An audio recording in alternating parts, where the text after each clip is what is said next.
Good evening, everyone. This is Henry Gambell with SimplerOptions.com, and in tonight's free video, I wanted to look at a couple of ideas with you where I feel like there are several of these patterns in the market right now that a lot are referring to as head and shoulder patterns.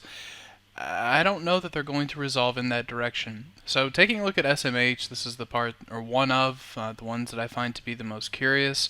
You can see how there could be an argument made from this being a left shoulder, this being the head, and maybe some type of a blow off top. You see that more in the spiders right now, but the idea that that would be the head of the pattern, and this of course would be the right shoulder. I think that you saw a lot of bears especially get excited about the idea that this trend line had broken, that you saw, this head and shoulders that was getting ready to play out. I think that was a lot of prevailing sentiment that which you had on Monday.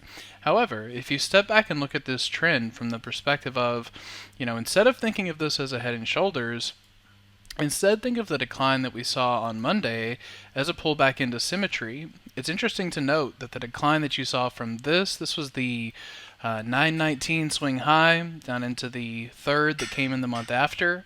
Look at the similarity in those corrections. And to my mind, and of course you could make that argument a little bit below the market. There were several instances where this way of thinking could be applied.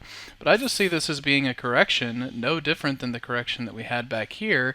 And that's significant because that preceded a very healthy run higher. So I think that there is a chance that instead of looking at this as the head and shoulders, we look at it as an instance where bullish symmetry has held.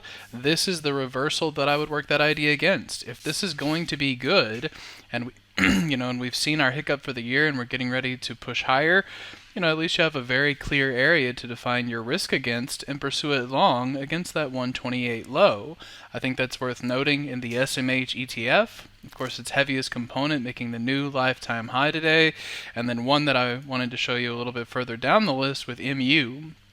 This is a similar situation where it's not quite as perfect, in this case against your 618 retracement, but these are candlesticks that I think we can carry forward into the weeks ahead and maybe in the months ahead to see if we can work prices a little bit higher. Of course, MU will be very sensitive to their earnings, but I'm going to be looking for it to exceed this $50.80 on the back of the analysis in SMH, and we'll continue to update that as we get into the end of 2019.